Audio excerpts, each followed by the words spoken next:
Welcome everybody to look at my favourite top 10 physical releases of 2024. I hope you've had a very happy new year so far. So yeah, we're going to have a look at some honourable mentions first because obviously I have bought quite a lot from this from 2024, and yeah, obviously there's only 10 spots for my favourites. So yeah, honourable mentions are going to start off with the Short Scope Volume 3 box set behind me. Just because I haven't yet gotten through all of the films, I've got to think through about half or just over half of the 14 films in there so far. Wouldn't be all that great on my part to recommend give it a top 10 placing when I've not seen all of them, but the ones that I have seen have been really rather good. So if that consistency keeps up, then yeah, we'll be on for one of the best releases of that year. Um, Another hour video release though, The Good, the Bad, and the Weird. Really rather good film and an excellent 4K physical release. Another one from Arrow Video, The Long Good Friday, one of my all-time favourite films, so that's mainly why it gets an honourable mention, but the 4K is good and I like the physical release as well. Then we get one from Radiance Films, we get The Man from Mallorca, single disc, only a simple kind of limited edition, but as a follow-up from Radiance Films from the director's other film, The Man on the Roof, yeah, really does excel and nice to have a companion piece to that film. And then from 101 Films, we get Fear City, which is a really rather excellent film from Abel Ferrara. Far better than I was expecting it to be. Then from Eureka, we get a 4K release. We get Kirk Douglas in Paths of Glory. Excellent film, and again, another really rather good 4K release. Then we get from, I can't remember who did this one now. Oh yeah, Kate Polite Pictures, I think it was. And it is Quigley Down Under. So yeah, not a well-known boutique label, but really rather nice little media book going with this. So yeah, I like the different kind of physical aspect to that one. But the film itself is also great. Then from Imprint, we get Adventures of Priscilla, Queen of the Desert. The only reason this isn't in my top 10 is because I'm not particularly a fan of the lenticular covering. Cause I just don't like the feel of it, and yeah, it just annoys me. But the film itself is excellent, and it looks great on 4K. Another one from 101. I think this was 4K. Yeah, it was. And it is The Sword and the Sorcerer. So, yeah, really, really excellent sword and sandal film. And yeah, one of the best from that period. And then from Umbrella Entertainment, we have Triangle, very late favourite from 2024, because obviously I only got it late December. But still, great film, really good looking Blu-ray, and yeah, all of the physical aspects are excellent as well. Then we've got a pair of Steelbooks, one of the best films from 2023, Godzilla Minus One. Excellent looking Steelbook, really, really nice 4K release as well, and obviously also an excellent film in its own right. Another film got on Steelbook, also on 4K, Orca the Killer Whale. So yeah, this I find to be a really rather underrated creature feature from the 70s. Unfairly maligned as a Jaws knockoff when it's anything but that. So yeah, really, really fantastic film. Nice looking Steelbook, and yeah, great looking 4K. And finally, another one from Radiance Films, Goodbye and Amen, one of my top 10 favourite first time watches from 2024. I think it came in 6th or 7th, something like that. And yeah, just a generally good film and a nice limited edition as well. So obviously there are numerous other ones that I haven't mentioned. You know, our video put out plenty more of 4K releases, Carrie, Silence of the Lambs. Had a ton of steel books, plenty of other ones from the likes of Imprint, A Bridge Too Far, which excellent film, but also a really rather good physical release. That we had Once Upon a Time in the West in 4K as well. Um, Atomic Blonde in 4K, um, and even Cooking Price Wise from BFI, which although not a film, it's still a pretty interesting release. So yeah, but let's get on to the top 10. And from Vinegar Syndrome via their cinematography releases, we have Last Embrace. So it's not a great film by any means. I think I gave it 4 out of 5, but although some people might say 4 out of 5 is a great film score, it's ultimately slightly let down by the ending. But just in terms of the physical aspects, the fact that it has this really rather nice hard box with the artwork on it, but then you've also got this really nice book looking release as well, which kind of reminds me of the Quigley release. But yeah, you've also got it on 4K, and yeah, just really another rather nice write-ups with pictures from the film as well. So yeah, really excellent release. I don't think I had anything from the cinematography um, label or sub-label before, but yeah, really excellent physical release and a really rather good film on top of that. Although I enjoy it a lot more than some people do. I know it hasn't had the best reviews from some people or the best reception overall, but still, really rather good one. And then another one from Vinegar Syndrome, two in a row. This is from the Vinegar Syndrome VSU lab, VSU one. I can't remember what they're called, but still, it is the rather fantastic film Southern Comfort. Again, given a 4K release in a really rather nice box. I can't remember it comes undone now. Was it sliding? Uh, oh no, yeah, there we go. Eventually got it. I forgot that it was magnetized. So yeah, it's a fantastic release. Got booklet, really rather thick booklet at that for a Vinegar Syndrome release, and then a disc with inside that, and then you got another booklet as well, and yeah, just generally really nice done box. To be honest, and the film itself is great. I like the fact it's magnetized, so it's not gonna stop flailing around. Like I said, also on 4K. So yeah, an all-round great film and another fantastic looking physical release. That is what plays into this my top 10, quite frankly, is how the physical aspects look, because you can get any old film on 4K pretty much any nowadays, and it will come in a case, and that's basically it. But it's how everything else is presented. And in number 8, we have another Arrow video release, although the first one in our top 10, and it is Invasion of the Body Snatchers. So yeah, again, this is about the physical presentation just as much as the film itself. I love the film. It's one of my favourites from the 70s and certainly one of the best examples of how to do a remake. But again, it's just the physical aspects that really go with it. So it's a nice new artwork with a really good hard box. Then you've got the booklet, which I really like the new artwork on that. And yeah, also came with art cards inside. And then the 4K itself looks excellent as well. So yeah, just covers all grounds basically on that one. And then in seventh position, we have a double feature release from 88 Films. And the main reason this is getting in here, because even though the first film is excellent and the second film, although not quite as excellent, is still pretty good, is the fact that 88 Films have clearly upped their game when it comes to their physical presentation. And it is The Legend of Fong Sai-yuk. So, yeah, two really rather great films, but it's the physical aspects once again that make this separate this from other releases from 88 Films, because they've gone in the direction that Indicator have long since used, and that is have cardboard cases with really rather nice artwork and really high quality, materials being used. So yeah, that's the main reason it got in. Because even though I gave the first film 4.5, this second one only got 4. But the main reason is just because the physical presentation is so good. And yeah, kind of annoyed I didn't get it in 4K, but I wasn't sure how much I would have going to enjoy the films. But I did really enjoy them. And this physical aspects as well were top notch.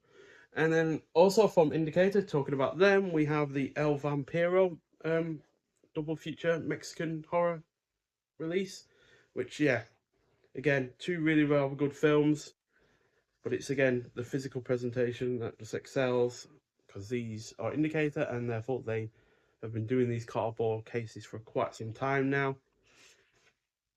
And yeah, the films themselves are great, but as per usual, comes down to the physical aspects. And again, they provide a really rather nice, thick, tasty booklet to go alongside them as well. So yeah, two really good films. It's nice to see that they're continuing on with their Mexican, releases, because obviously we've also had the likes of the Panther Woman come out as well, um, as part of the many Mexican Nacho Libre releases that they have been putting out there. So yeah, hopefully they continue on with this year with the Mexican releases, because I'm sure there are a great many other Mexican films to take a look at. And then in what are we up to now? Sixth, two, three, fifth. Yeah, fifth place.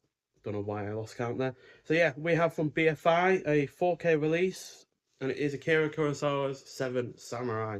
So again, physical presentation looks absolutely superb.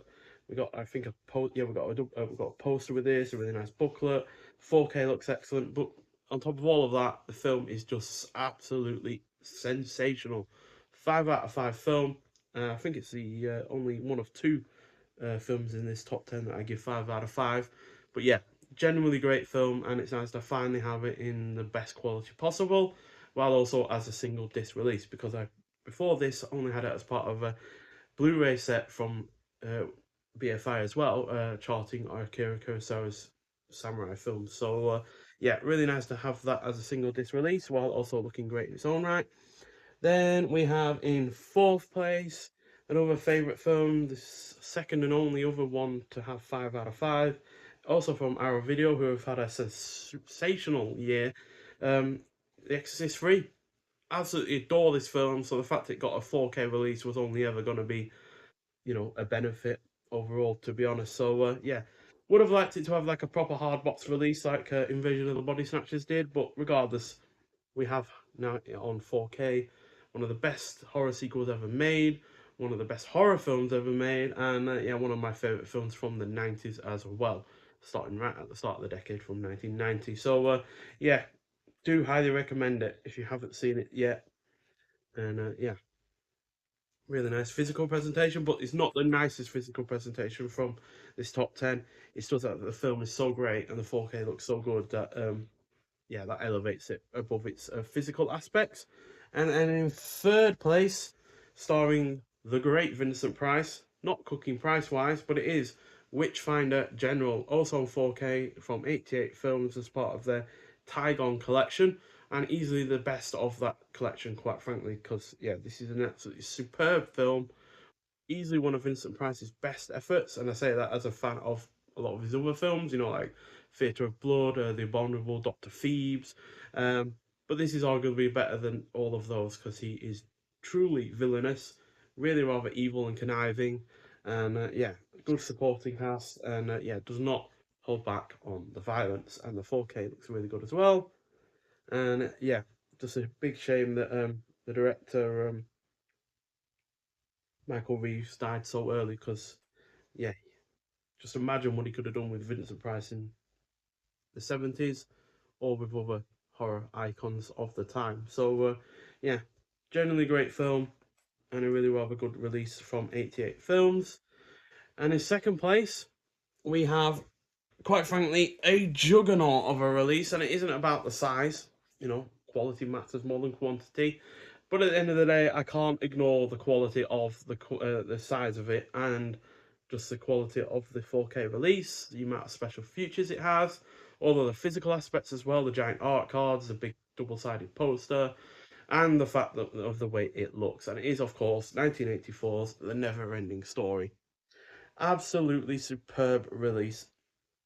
Imprint really knocked it out the park with this, and yeah, really did overshadow all but one other film, as far as I'm concerned, from 2024. And yeah, just a great release. And yeah, it's obviously massive, and but that's not the only reason. It is, like I said, got a lot of special features on the 4K disc. You got the German cut of the film, which I don't think I've ever seen before. And yeah, then you've got all of the other physical aspects as well. But it is, at the end of the day, the way this looks that really sells it. You've got the nice metal engravings on the actual release. You've got the gold lettering, which also translates onto the side as well. And yeah, just superb. Easily one of the best things about my collection, as far as I'm concerned. And yeah, really did live up to the hype that was generated about it. So yeah, what is number one? Well, it's been on my shelf for a very long time behind me on that one that is now blank. Um, and it's purely because it's an excellent film, one of my absolute favourites from the 80s, one of my favourite horror films. It's part of a loose trilogy of films about being a lone man in the desert with a car, um, with Jewel coming before it in the 70s and Breakdown coming after it in the 90s, which we also got on 4K as well, which was really good. Um, but yeah, this is right in between those two in terms of decades and age, and it is 1986's The Hitcher. Absolutely superb release from Second Sight.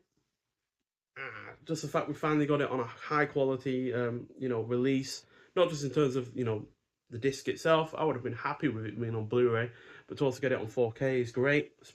Makes it way better than the old DVD I've had for the longest time, and then to also have it in this physical high quality aspect is great as well with this new artwork, which looks superb, and all of those physical extras as well. Big booklet,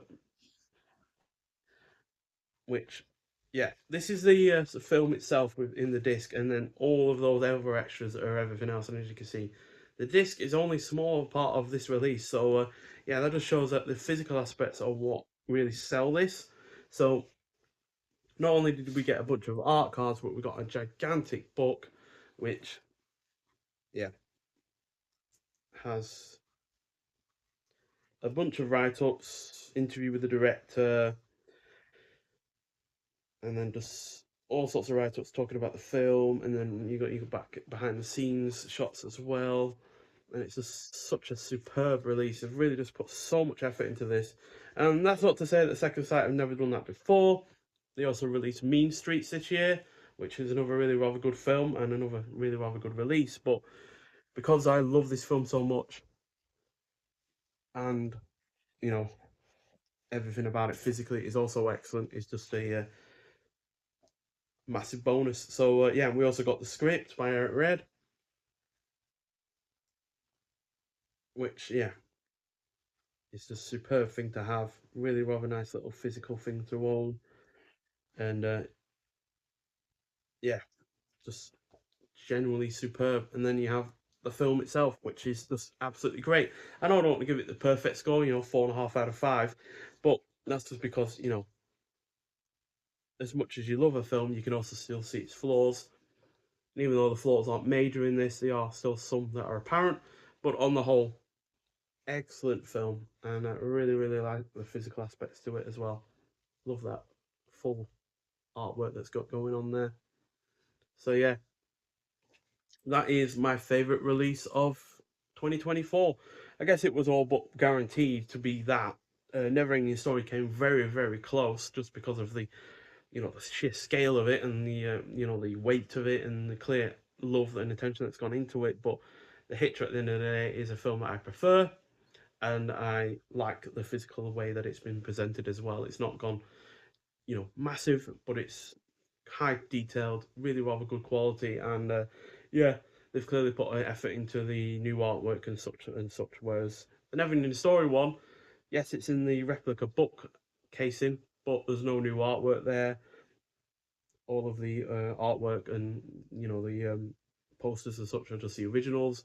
Whereas here we've got new artwork that's been put a lot of care and attention into, which counts as far as I'm concerned. And then you got the book and the script and the art cards, and then the 4K itself, which looks genuinely great. It's the best looking 4K of the year as far as I'm concerned.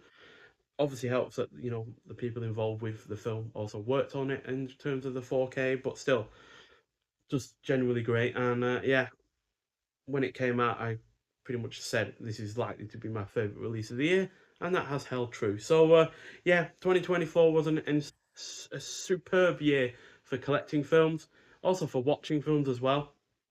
I will be doing a letterbox year in review, but just a quick few stats. Watched 810 films in total, one of which was twice, so technically 811. Watched 125 films from 2024 as far as UK release dates go, and went to the cinema 115 times, which include re-showings. So yeah, great year on in all for film, not just collecting but watching films as well, reviewing them, also in terms of just conversing with people online about films as well. So yeah, here's hoping that 2025 is going to be as good in every other respect that 2024 was. So yeah, but thank you for watching. I'd like to hear your thoughts on my top 10 and what your top 10 is for 2024. But yeah, thank you for watching, and I'll see you in the next one. Bye.